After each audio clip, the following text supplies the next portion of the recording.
everybody, and mahalo again, Uncle Shawn, for agreeing to come over here.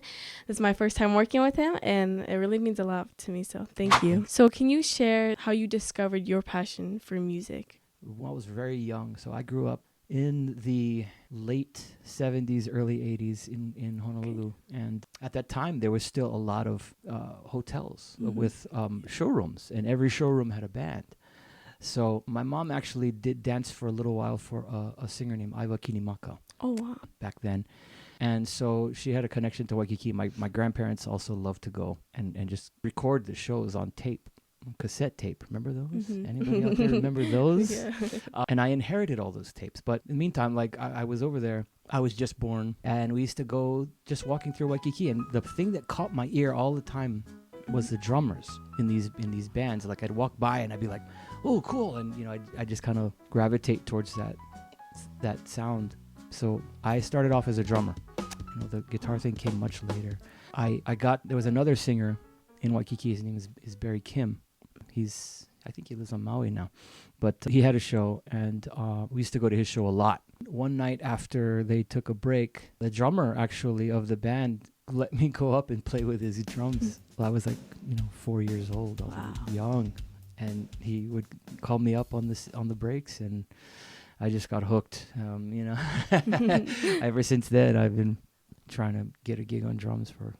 Wow. But I have played with some groups on drums in Hawaii, but still, it's been fun. And so from there, I'd listened to a lot of music growing up, and the radio had a lot more music, that would catch my ear then. And so there was a lot of stuff going on, and I would just gravitate towards the sounds that I liked. And I still do that, with all the older stuff. So, but that's how it started. I mean, that's incredible.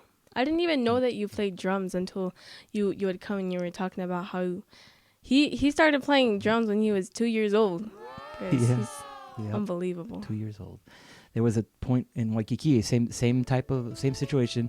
I was in Waikiki, but I would be on the beach a lot with my grandparents, and we just I like to swim, but I would take buckets, and the buckets, like I'd use it like shovels and whack the buckets, and the sand would be like the cymbals.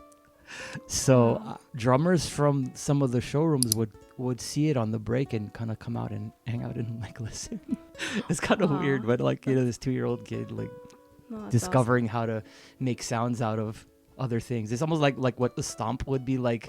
There's a show where they use like appliances and they do like a lot of percussive stuff with it. So kind of something like almost before that. Wow. Crazy stuff. Yeah, no, that is so cool. How has music really empowered you and like shifted your perspective on life? Well, it's still very it can be a job. I mean, I'm not gonna pull any punches there. But when you are able to play stuff that you enjoy, and it translates. If you enjoy what you do, it's going to translate to everybody listening. And I see that with other people that I grew up listening to, and I just, it's always kind of followed me. Like I've always tried to do stuff that I enjoy so that I can, so that it will translate. And I don't want it to feel like I'm mailing it in. You know what I mean? Yeah. But at the same time, I work with a lot of great singers, and you hear them and you're like, oh yeah, it makes you want to play better, or stuff like that. So it's all kind of depends on the my approach to music is I don't really practice. I don't do a lot of working out stuff. I like to be in the moment. I'm almost kind of like a dog, like a dog. I'm in the moment, and once it goes, it's like I don't remember. Oh yeah. If somebody records it, then I'll have it. But but it's that's really an inspiring thing to be around people that will help you, elevate you, and everybody gets elevated in that kind of a thing, and it feels great. It really does feel good. Yeah, and for young musicians, especially ones who don't really have that and or might be going through some challenges right now, what would be a piece of advice that you could give them? Like just play what you feel. I think that's really, to me, that's what I've always done. It doesn't have to be the same thing all the time. Like it doesn't have to be. It doesn't have to be worked out or anything. Like it just kind of depends on how you feel, and like be true to yourself musically, whatever that is. Just make sure that you're authentic, I guess, in that way. Because it like I said, all of it translates to me anyway. What I see, and I've done this for a little over 30 years, a little more. So it's good though. It's fun. I love working with younger guys that have, and you you have a passion for Hawaiian music, and you can hear it. You can hear it in what you're doing. So always just keep that enjoyment of it. Keep that enjoyment for what you're doing, and that should be able to keep it going. Yeah, thank you so much. Especially for me, it means a lot to me because you are like such a great musician. You probably don't even need me to tell you that, but yeah, it really means a lot to me and probably a lot of other people. Mahalo everybody for watching, and I'll see you guys on the next one. I'm Iliahi, and this is Uncle Shawn Ishimoto, and we're singing Male Swing.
Wale Venaka, I'm Iliahi, and this is Uncle Shawn Ishimoto, and we're playing Era Binitu.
Uncle.